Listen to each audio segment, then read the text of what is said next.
ബിനോയ് വിശ്വം ഭാരത് മാതാ കി ജയ് വിളിച്ചത് ഗുരുതരമായ തെറ്റെന്ന് ആലപ്പുഴയിൽ നടക്കുന്ന CPI സംസ്ഥാന സമ്മേളനത്തിൽ വിമർശനം. സംസ്ഥാന സെക്രട്ടറി ഒരേ വിഷയത്തിൽ രാവിലെയും ഉച്ചയ്ക്കും വൈകിട്ടും വ്യത്യസ്ത അഭിപ്രായം പറയുന്നതായും വിമർശനമുയർന്നു. കണ്ണൂർ ജില്ലാ കൗൺസിൽ പ്രതിനിധിയാണ് വിമർശനം ഉന്നയിച്ചത്. സംസ്ഥാന സെക്രട്ടറി പറയുന്നത് പലപ്പോഴും മനസ്സിലാവുന്നില്ലെന്ന് കോട്ടയത്ത് നിന്നുള്ള പ്രതിനിധിയും വിമർശനം ഉന്നയിച്ചു. CPIയിൽ താഴെത്തട്ടിൽ വിഭാഗീയത ഇല്ലെന്നും മുകൾ തട്ടിലാണ് വിഭാഗീയതയെന്നും അത് ചെയ്യുന്നത് സംസ്ഥാന നേതൃത്വമാണെന്നും വിമർശനം ഉയർന്നു. 3 വർഷത്തിനിടയിൽ കേവലം 11 തവണ മാത്രമാണ് സംസ്ഥാന കൗൺസിൽ കൂടിയതെന്ന വിമർശനവും ഉയർന്നു. കൗൺസിലിന്റെ അധികാരം മുഴുവൻ എക്സിക്യൂട്ടീവ് കവർന്നെടുക്കുകയാണ്. മന്ത്രിമാരെല്ലാം സംസ്ഥാന എക്സിക്യൂട്ടീവിലും ദേശീയ കൗൺസിലിലും അംഗങ്ങളാണ്. ആ നിലയ്ക്കുള്ള സംഘടനാ ചുമതലകൾ അവർ നിറവേറ്റിയിട്ടില്ല.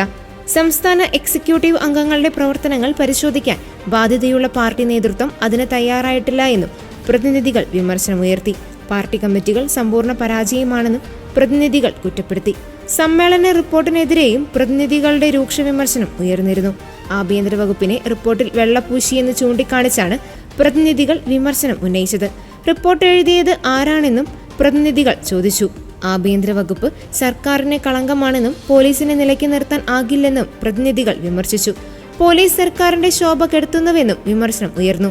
മൂന്നാം ഭരണത്തിന് വിഘാതം ആകുന്നത് പോലീസ് ഭരണമാണെന്നും മൂന്നാമതും തുടർഭരണം കിട്ടുന്നില്ലെങ്കിൽ അതിന്റെ കാരണക്കാർ പോലീസ് ഭരണകൂടമായിരിക്കുമെന്നും പ്രതിനിധികൾ കുറ്റപ്പെടുത്തി. UDFന്റെയും BJPയുടെയും താൽപര്യം സംരക്ഷിക്കുന്നവർ പോലീസിലുണ്ട്. IPS മുതൽ താഴെത്തട്ട് വരെ അത്തരം ഉദ്യോഗസ്ഥരുണ്ട്. പോലീസിനെ നിയന്ത്രിച്ചില്ലെങ്കിൽ വലിയ തിരിച്ചടി ഉണ്ടാകുമെന്നും പ്രതിനിധികൾ മുന്നറിയിപ്പ് നൽകി. പോലീസ് ചെയ്യുന്നത് നാട്ടുകാർ കാണുന്നുണ്ടെന്നും എന്നിട്ടും ആഭ്യന്തര വകുപ്പിനെ വെള്ളപൂശി എന്നുമായിരുന്നു വിമർശനം.